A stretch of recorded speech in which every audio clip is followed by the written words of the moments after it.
आज हम पढ़ेंगे प्रगामी तथा अप्रगामी तरंगों की तुलना।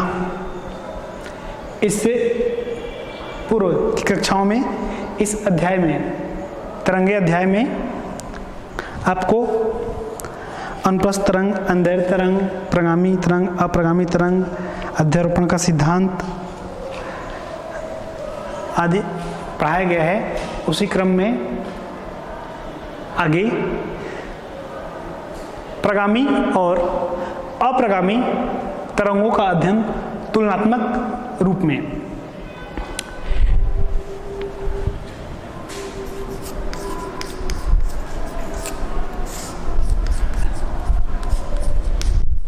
प्रगामी तरंगे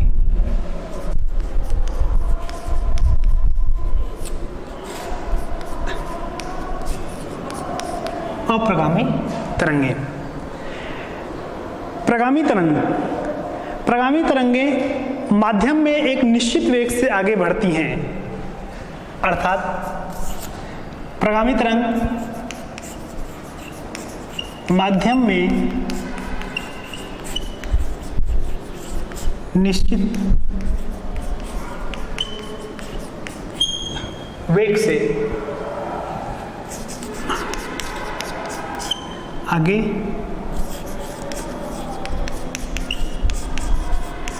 बढ़ती है। प्रगामी तरंगे माध्यम में एक निश्चित वेग से आगे बढ़ती हैं।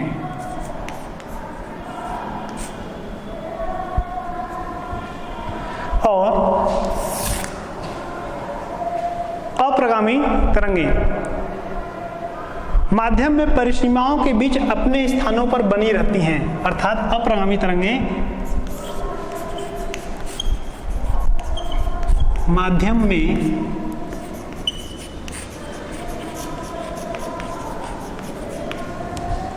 परिसीमाओं के बीच अपने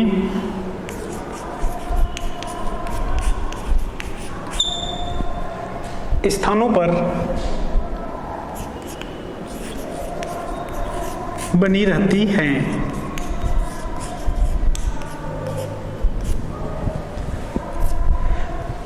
तो यहाँ पर हम देख रहे हैं प्रगामी तरंग और अप्रगामी तरंग में सबसे पहले कि प्रगामी तरंगे जो हैं वह माध्यम में एक निश्चित वेग से आगे बढ़ती हैं और अप्रगामी तरंगे माध्यम में परिसीमाओं के बीच अपने स्थानों पर बनी रहती हैं। दूसरा, इन तरंगों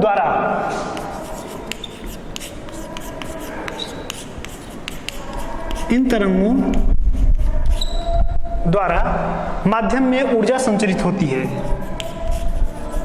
माध्यम में ऊर्जा संचरित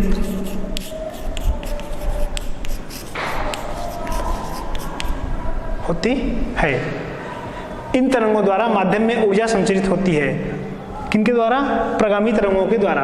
और अप्रगामी तरंगों के द्वारा माध्यम में ऊर्जा संचरित नहीं होती, अर्थात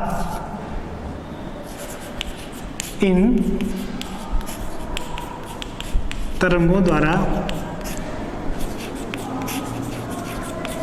माध्यम में ऊर्जा संचरित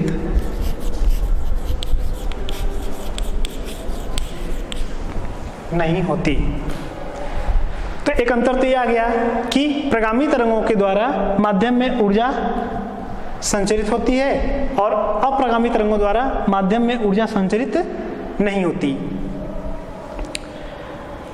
प्रगामी तरंगों में माध्यम का प्रत्येक कण, अर्थात इन तरंगों में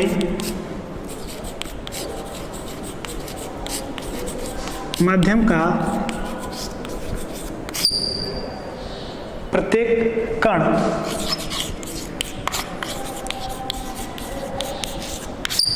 अपनी साम्य स्थिति के दोनों ओर कंपन करता है।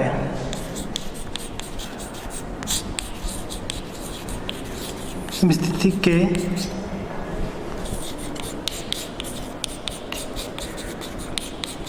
दोनों ओर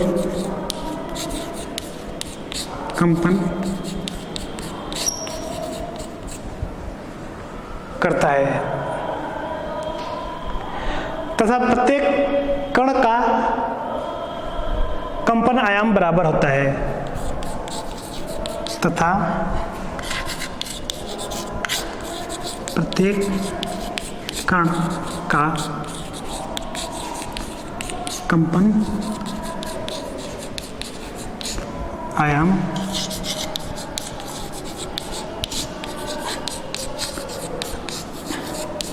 बराबर होता है। अप्रगामी तरंगों में माध्यम के सभी कण कंपन नहीं करते। इसमें हो जाएगा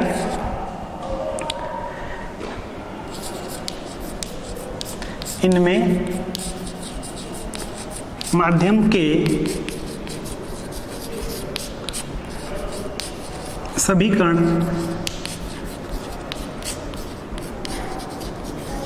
कंपन नहीं करते। अप्रगामी तरंगों में माध्यम के सभी कण कंपन नहीं करते तथा प्रत्येक कण का कंपन आयाम भी बराबर नहीं होता तथा प्रत्येक कण का कंपन आयाम भी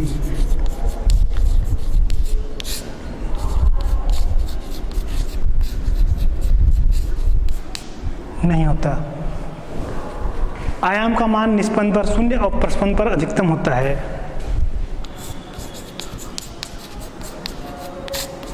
आयाम का मान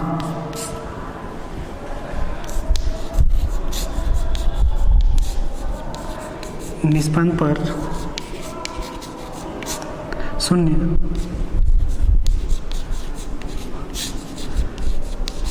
प्रस्पंद पर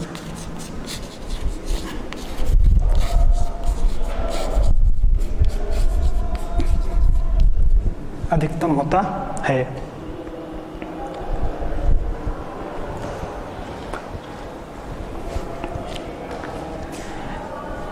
प्रगामी तरंगें माध्यम में एक निश्चित वेग से आगे बढ़ती हैं। अप्रगामी तरंगें माध्यम में परिसीमाओं के बीच अपने स्थानों पर बनी रहती है। प्रगामी तरंगों द्वारा माध्यम में ऊर्जा संचरित होती है। अप्रगामी तरंगों द्वारा माध्यम में ऊर्जा संचरित नहीं होती।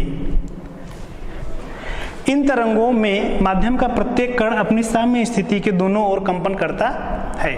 प्रत्येक कण का कंपन आयाम तथा प्रत्येक कण का कंपन आयाम बराबर होता है। लेकिन अप्रगामी तरंगों में माध्यम के सभी कण कंपन नहीं करते। सभी कण कंपन नहीं करते अर्थात अप्रगामी तरंग में माध्यम के सभी कण कंपन नहीं करते। प्रत्येक कण का कंपन आयाम भी बराबर नहीं होता। आयाम का मान निष्पन्न पर 0 होता है, प्रस्पंद पर अधिकतम होता है। इसके अलावा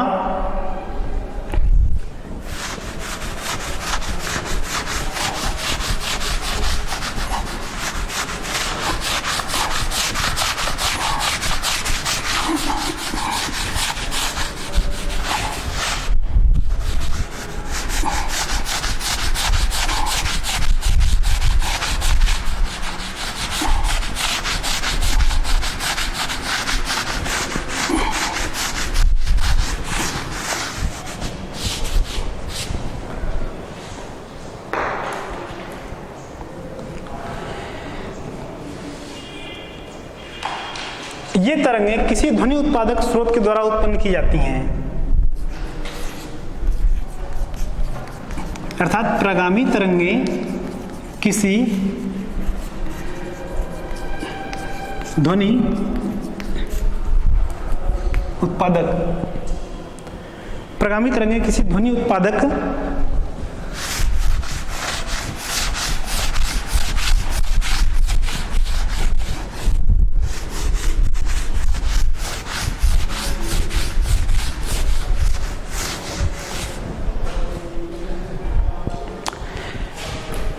प्रगामी तरंगे किसी ध्वनि उत्पादक स्रोत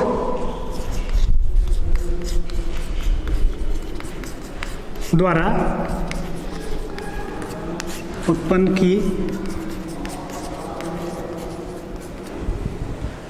जाती हैं और अप्रगामी तरंगे विपरीत दिशा में, अर्थात ये तरंगे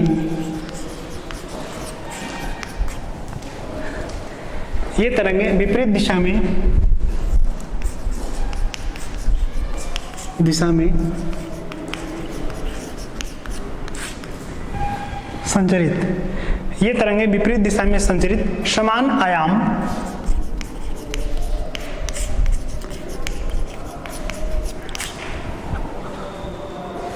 एवं समान आवृत्ति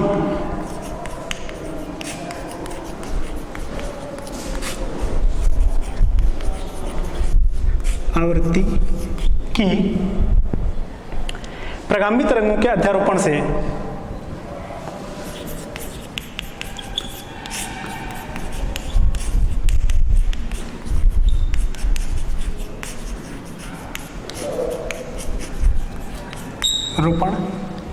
उत्पन्न होती हैं।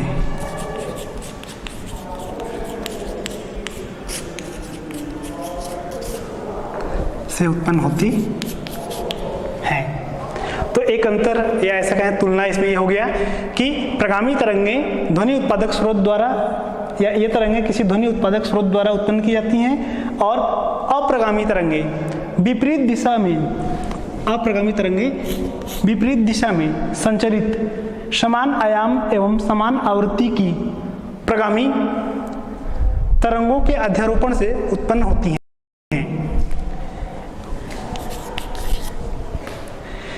इन तरंगों में दो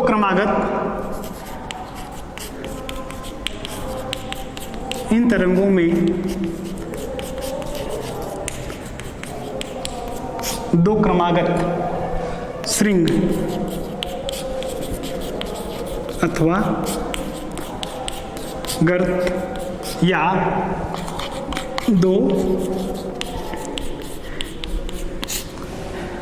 दो क्रमागत श्रृंग अथवा गर्त या दो क्रमागत संपीड़न अथवा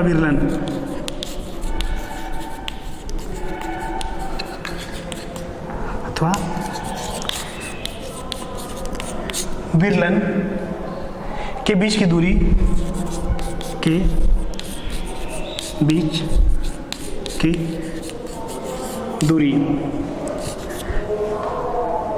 को एक तरंग दैर्ध्य लैम्डा कहते हैं।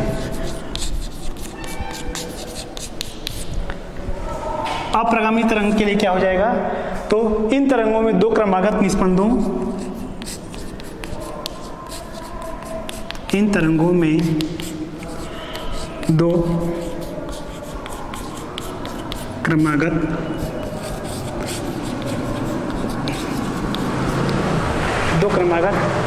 अथवा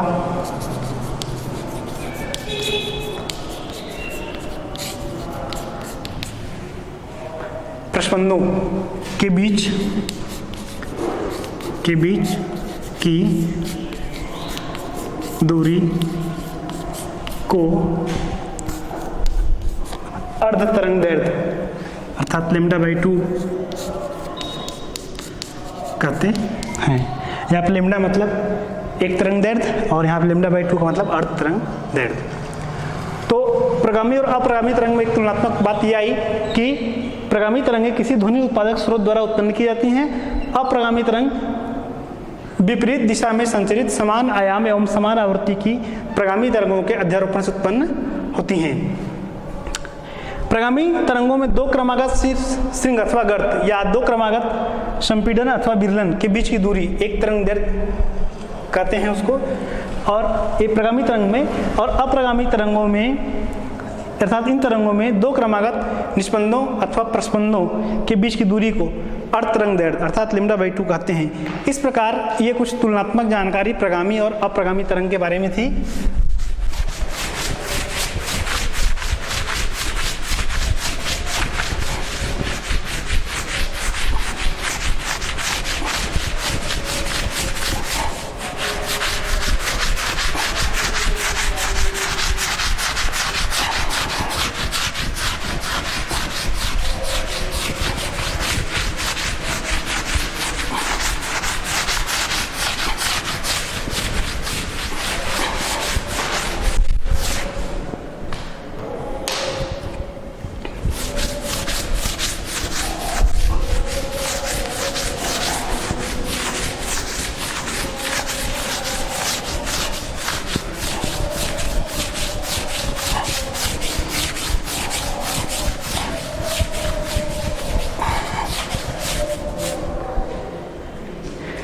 इसके बाद हम आगे पढ़ते हैं विस्पंद।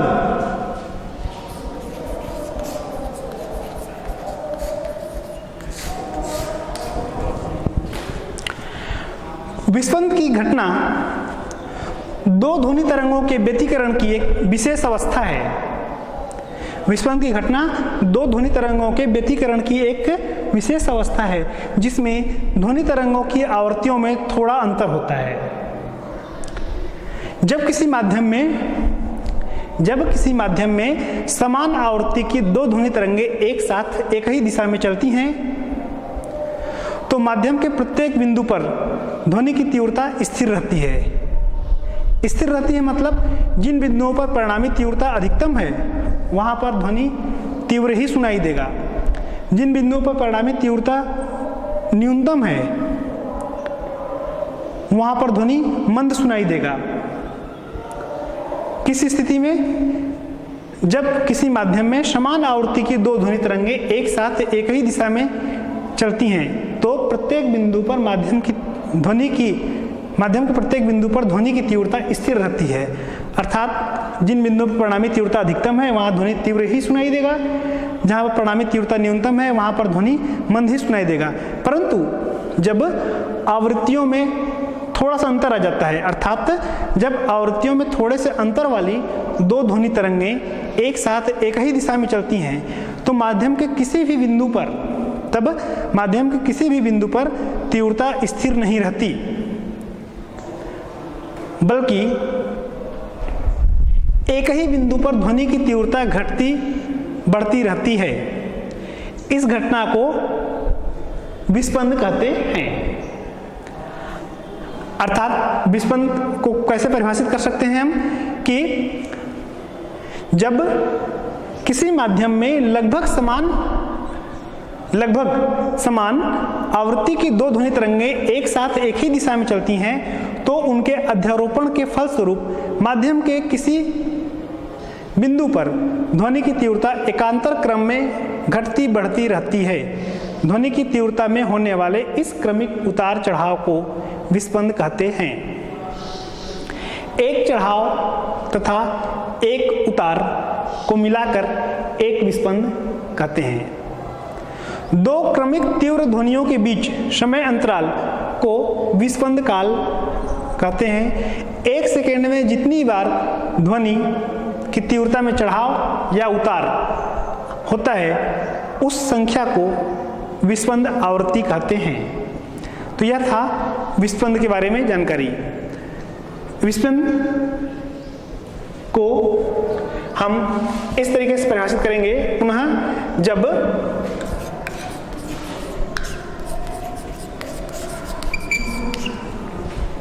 किसी माध्यम में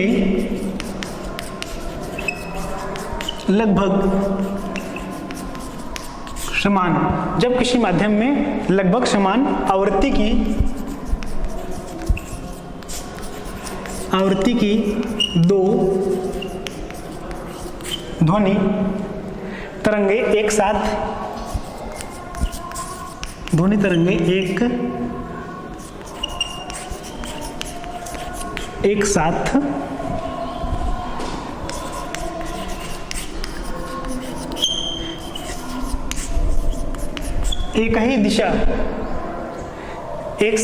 एक ही दिशा में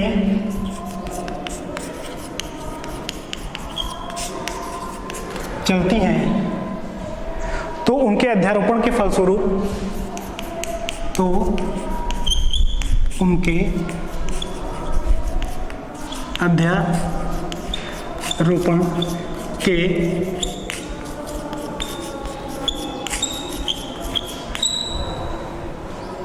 अध्यारोपण के फलस्वरूप माध्यम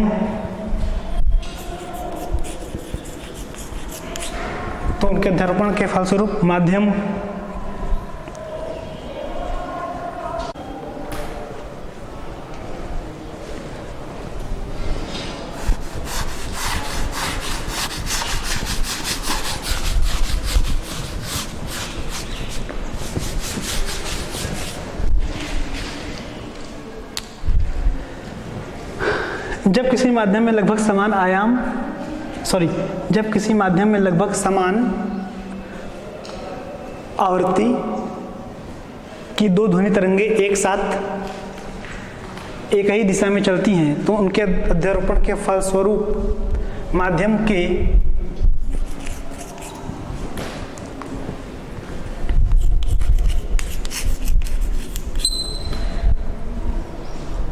के किसी बिंदु पर ध्वनि की तीव्रता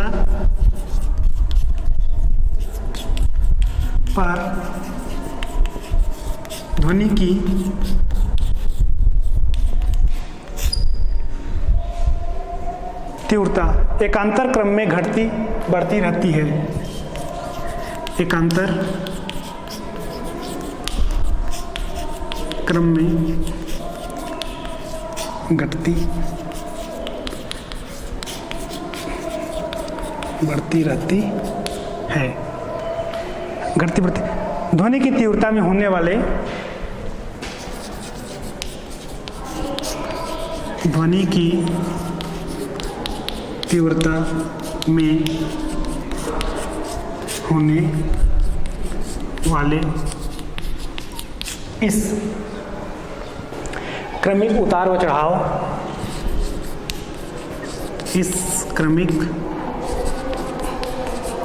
उतार व चढ़ाव को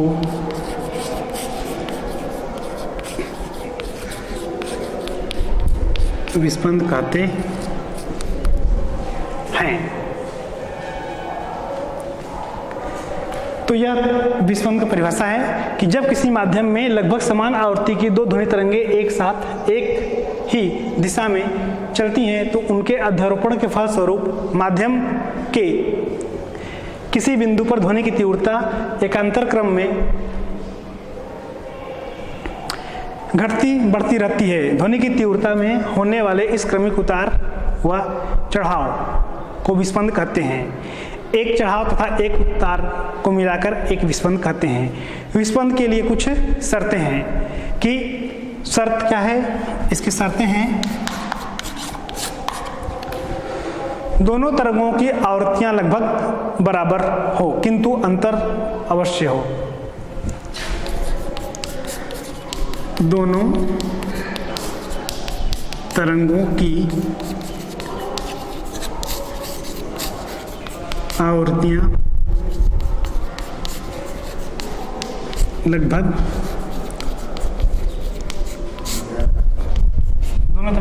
लगभग बराबर हों किंतु उनमें थोड़ा अंतर अवश्य हो। किंतु उनमें थोड़ा अंतर अवश्य हो। एक शर्त यह है कि दोनों तरंगों की आवृत्तियां लगभग बराबर हो किंतु उनमें थोड़ा अंतर अवश्य हो। दोनों तरंगों के आयाम बराबर हों। दूसरा, दोनों तरंगों के आयाम बराबर हों। दूसरी शर्त इसमें यह है कि दोनों तरंगों के आयाम बराबर हों। यह है विस्पंद, जो कि व्यतिकरण की एक विशेष अवस्था है। अर्थात इस शब्द से यह निष्कर्ष निकल रहा है कि व्यतिकरण और विस्पंद बिल्कुल एक नहीं है, तो कुछ अंतर है इसमें। वह अंतर क्या है? व्यतिकरण और विस्पंद में अंतर, तो व्यतिकरण ध्वनि तरंगों की आवृत्तियां बिल्कुल बराबर होती हैं व्यतिकरण में, जबकि विस्पंद में ध्वनि तरंगों की आवृत्तियों में कुछ अंतर अवश्य होता है। व्यतिकरण में किसी बिंदु पर तरंगों के बीच कलांतर स्थिर रहता है। विस्पंद में माध्यम के किसी भी बिंदु पर तरंगों के बीच कलांतर समय के साथ बदलता रहता है। व्यतिकरण में माध्यम के प्रत्येक बिंदु पर आयाम का मान स्थिर रहता है। विस्पंद में माध्यम के प्रत्येक बिंदु पर आयाम समय के साथ बदलता रहता है। व्यतिकरण में माध्यम के किसी बिंदु पर समय के साथ ध्वनि की तीव्रता में परिवर्तन नहीं होता। यद्यपि भिन्न भिन्न बिंदुओं पर ध्वनि की तीव्रता भिन्न भिन्न होती है, अर्थात यदि किसी बिंदु पर ध्वनि की तीव्रता अधिकतम है तो वहाँ पर अधिकतम ही रहेगी, यदि किसी बिंदु पर तीव्रता न्यूनतम है तो वहाँ पर न्यूनतम ही बनी रहेगी। किंतु विस्पंद में माध्यम के किसी भी बिंदु पर समय के साथ ध्वनि की तीव्रता घटती बढ़ती रहती है, अर्थात किसी बिंदु पर किसी क्षण ध्वनि की तीव्रता अधिकतम है तो वहाँ कुछ क्षण पश्चात उसी बिंदु पर ध्वनि की तीव्रता न्यूनतम होगी। यह अंतर था व्यतिकरण और विस्पंद में। विस्पंद के उपयोग जैसे वाद्य यंत्रों का स्वर मिलान में। वाद्य यंत्रों का स्वर मिलान से तात्पर्य क्या है? तो विस्पंद के अनुप्रयोग यानी बीट्स का अनुप्रयोग जो है संगीतज्ञ दो वाद्य यंत्रों का सुर मिलाने के लिए अर्थात उनकी आवृत्ति एक समान करने के लिए विस्पंद की घटना का उपयोग करते हैं। यदि दोनों वाद्य यंत्रों की आवृत्तियों में थोड़ा सा अंतर है तो उन्हें अलग अलग बजाकर समस्वरित नहीं किया जा सकता, परंतु यदि दोनों वाद्य यंत्रों को एक साथ साथ बजाया जाए तो उनकी आवृत्तियों में थोड़ा सा अंतर होने पर विस्पंद सुनाई देगा। इस स्थिति में एक वाद्य यंत्र को इस प्रकार समायोजित करते हैं कि विस्पंदों की संख्या धीरे धीरे कम होने लगे और अंत में वे सुनाई देना बंद हो जाएं। इस प्रकार वाद्य यंत्र समस्वरित हो जाते हैं। अर्थात विस्पंद का अनुप्रयोग हम देख लिए कि वाद्य यंत्रों का स्वर मिलान करने में किस तरीके से करते हैं संगीतज्ञ दो वाद्य यंत्रों का सुर मिलाने के लिए अर्थात उनकी आवृत्ति समान करने के लिए विस्पंद की घटना का उपयोग करते हैं। यदि दोनों वाद्य यंत्रों की आवृत्तियों में थोड़ा सा अंतर है तो उन्हें अलग अलग बजाकर समस्वरित नहीं किया जा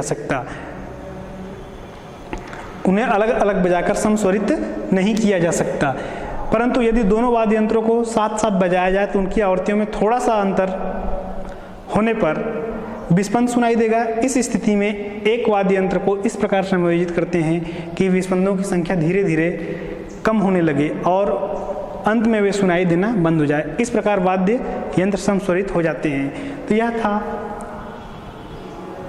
विस्पंद का उपयोग। तो इस प्रकार से हम आज प्रगामी और अप्रगामी तरंगों को तुलनात्मक रूप में देखे तथा उसके पश्चात विस्पंद क्या है, विस्पंद की घटना के बारे में पढ़े, किस स्थिति में होती है, कैसे होती है, विस्पंद व्यतिकरण से किस प्रकार से अलग है। ठीक है, धन्यवाद।